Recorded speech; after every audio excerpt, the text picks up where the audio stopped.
The umbrella might not stop the rain, but the umbrella gives you a shield and strength to stand in the rain. And that's why the Umbrella Show comes to you in Al Shifa Online TV with me, Dalila, Hamza, in discussing issues that affect you in the society. We discuss it over here.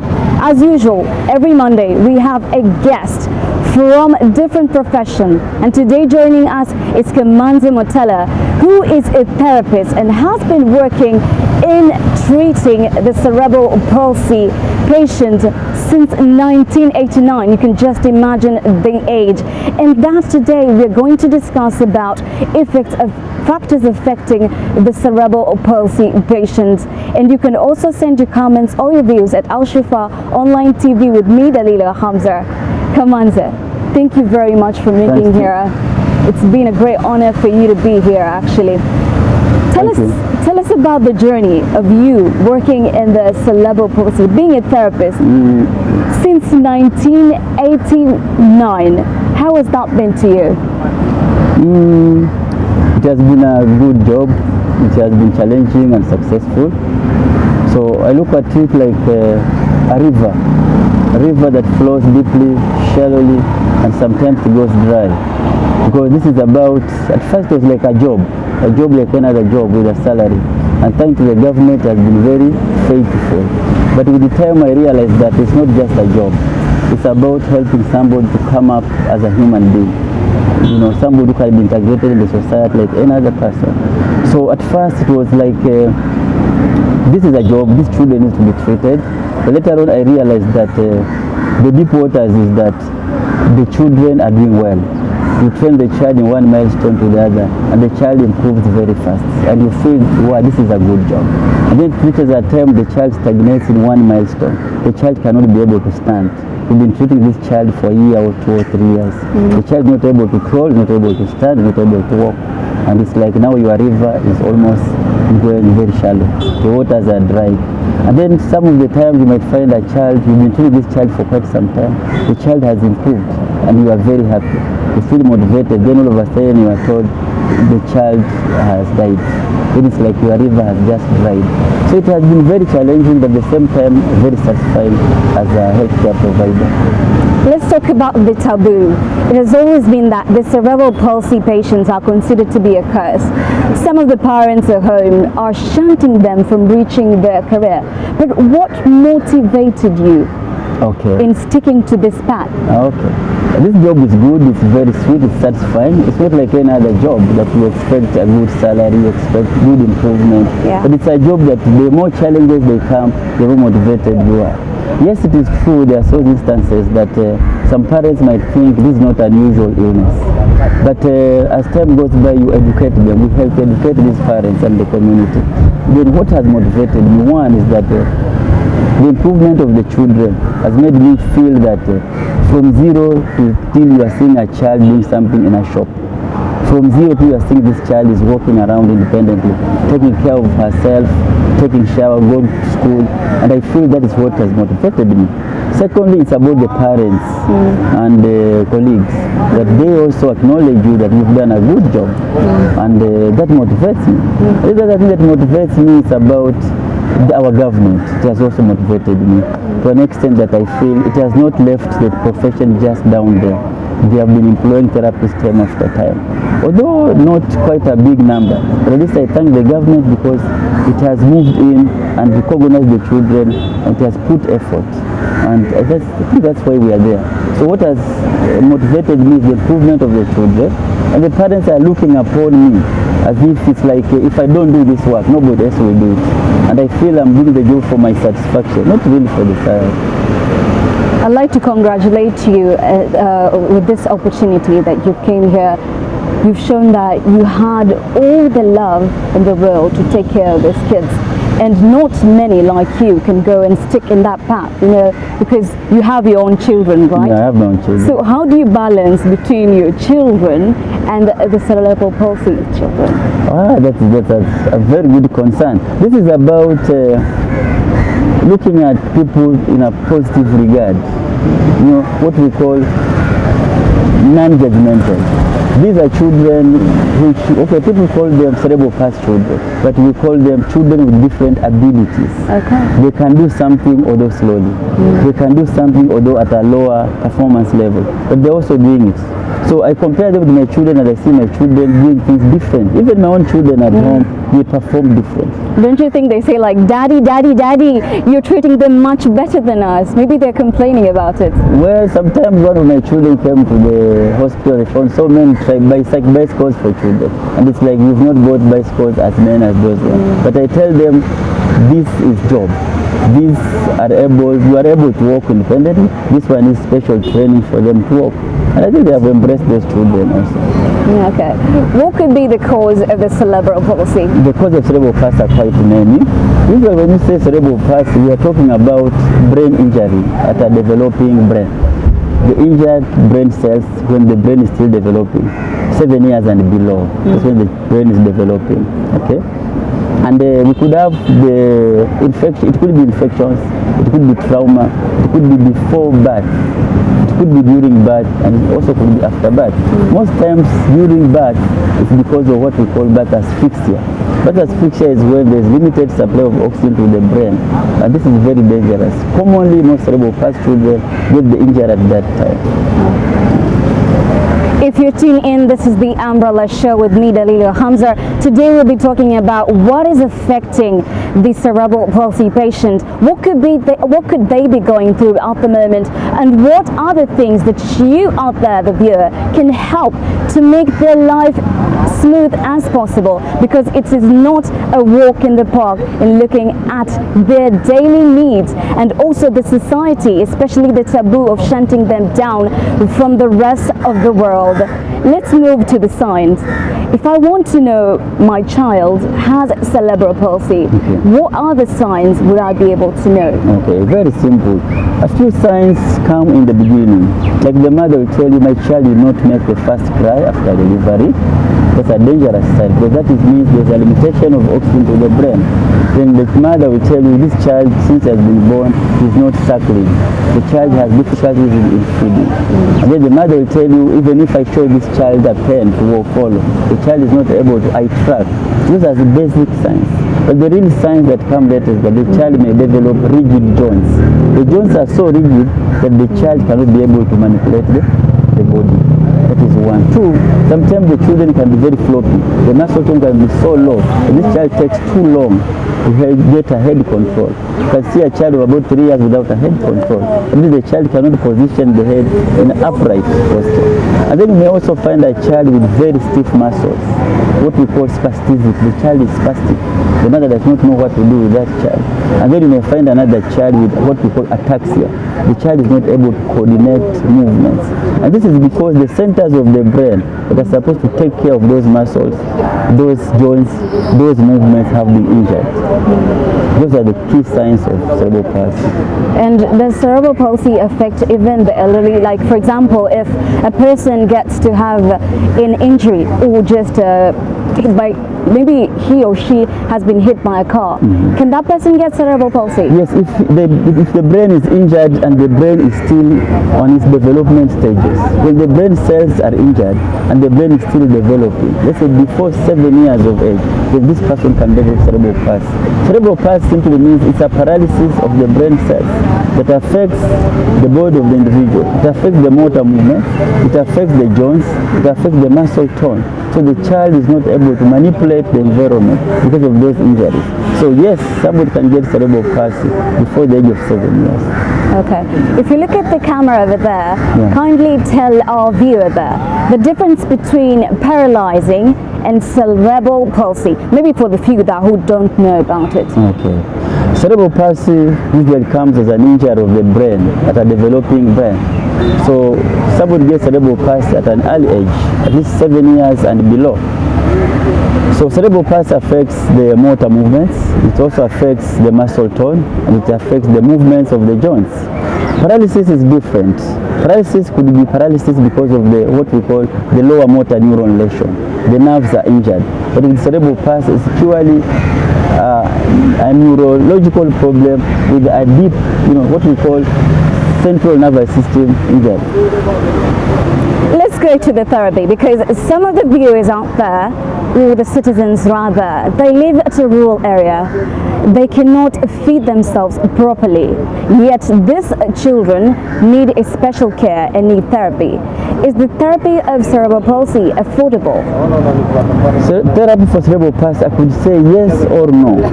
Yes, because our government has given us the institutions, and we give therapy to our clients at a very affordable cost. Perhaps even 200 shillings per month. That means when a child attends to our facility for 4 sessions in a month or 8 sessions in a month, still this child is going to be paid only the 200 shillings. Okay. So it's affordable in that setting. But when you take your client to private facilities, you'll be paying even more than 500 per session. So maybe in the private sector it's not affordable. Second, it's about movement, traveling. Some of these children live very far from the facility, so they have to travel almost 4 or 8 sessions in a week, and that could be very expensive for this child. And then there is what we call devices. We also fabricate devices. You know, we go through the internet, we see devices that are used in the developed countries, and we cannot afford them. Because of that, we fabricate our own. So the ones that we fabricate are also not very cheap. Perhaps an aid could go to almost 2,000, 3,000, and that could be expensive for a child whose parents are low income earners. So yes, it is affordable, but also it can also be expensive depending on the circumstances. Okay, you've talked about all that. I want to know how many times a cerebral palsy person needs to have therapy, like how often is possible? Okay, occupational therapy in cerebral palsy, we say it's supposed to be daily. Daily. But because of some circumstances, what happens is that we may be taking a client for twice or thrice per week. But then we add up with home program. We train this mother on how to do a few of the activities at home, and that really has helped our children more. So at least we say daily, because it's like the way you wake up in the morning, you need to learn how to do your own things. You are independent. So our main goal, a daily routine. our goal of therapy is to make this person to acquire reasonable independence as possible. So even the skills that this client has acquired through the therapy, it means that he keeps on practicing it. So occupational therapy is supposed to be a daily routine. But because of some circumstances, as I've said earlier, what happens is that we give them a home program, and even the clients themselves learn how to do the therapy. Ours is to bring in a new therapy, give new technique, and help the child move on. Let's talk about the nutrition part, because I believe maybe there is a reason, or they need to feed on some kind of nutrition. So which kind of feeds should they be getting? Food, we say food is what is available. It is what the parent can avail. That's what we call food. But then there are questions that this food has to be prepared differently. The food that we recommend most is food that brings good nutrition to the bones and to the brain. So we look at food that is rich in calcium and phosphates, like almonds, like groundnuts, like leafy green vegetables. But how they are prepared really matters, because one of the problems of these children is feeding and swallowing problems. Okay. So you might find that the mother prepares the almonds, grinds them in powder, and then uses those almonds in the child's porridge. So one of the things that one of the therapies, we stimulate feeding, sucking reflexes. So we train this child also on how to feed. So we begin from very early milestones like feeding.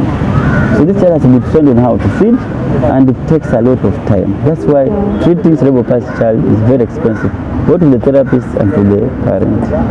So we recommend foods that are very rich in phosphates and calcium for the building of the bones. We recommend foods that are rich in iron, like the leafy food, like vegetables. Those are the foods that we recommend. But then we want to see that food is what is available at home. The others are supplements. Let's talk about maybe why is it that the cerebral palsy patients get excited very easily and are also shocked at just a mere point? And also, if you could elaborate, is it advisable for them to be playing like video games? Oh, that's a good question. So what happens with the children is that, as we have said, the brain cells are injured. It depends on the centers of the brain cells. So there's something we call sensory integration that are lacking. So if you perceive an impulse, like when you are watching a video, the way the message comes to you, and the way your brain integrates that information, and it creates a meaning, a picture, a meaning, a meaningful picture that you can be able to account for, to give a meaning and say, this is a stone, this is somebody jumping. The child with cerebral palsy does not have that part of sensory integration. So one of the things we do is that we stimulate sensations. We harmonize sensations in the brain. So that's why when you come to occupational therapy department, you find rocking horse, you find hormones, you find vestibulars, you find all sorts of tools. The main reason is we want to help this child integrate the senses. So the reason why they are terrified is because they lack what we call sensory integration. So one of our roles is to help them harmonize their sensations, a process that we call sensory integration. You've also talked about they have variety of toys which they play with. Are there specific kinds of toys they should be using to improve them?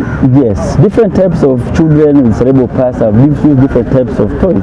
It's not just all toys that are found in the shop that use them for No, because you can see that a parent, sorry for interrupting, but a parent out there might be like, I can buy any toy, because they're not aware of that. Yeah, that is true. It's not about any toy. However, the therapist is able to relate which toy will help this child develop. Because remember, the normal child will use toys for fun and will develop the brain. Now this one will use toys as therapy.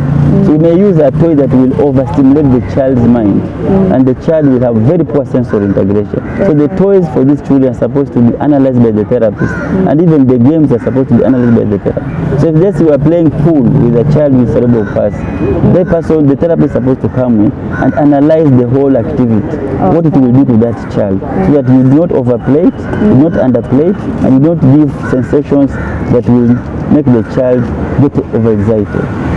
So the toys, all the games the children play, cerebral palsy children, they have to be analyzed by the therapist. During this COVID-19 pandemic, it's evident that it has hit all of us at rock bottom. If you want to do therapy at home, how are the cerebral palsy children coping, especially now that there is the maintenance of social distance? There's also the part of wearing masks, because this is something new to them. To you, what would you advise, because they don't know what's happening? Okay, even at this time of COVID-19, we still have so many clients with cerebral palsy who come to our departments, and you cannot avoid that. You know, it's about you yourself being between the rock and the hard surface. The child needs to get therapy. There's also COVID-19. But remember, the first thing the Ministry of Health advises is clean hands. So we help the mother to have very clean hands. We help those who take care of that child to be very clean, to wash their hands. And then the next thing would be the social distance.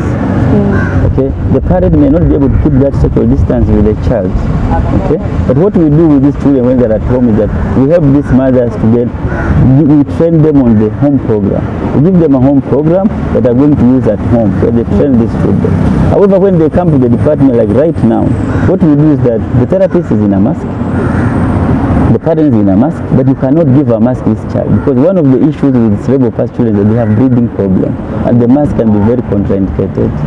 So we give them home program for a very few patients, very minimal.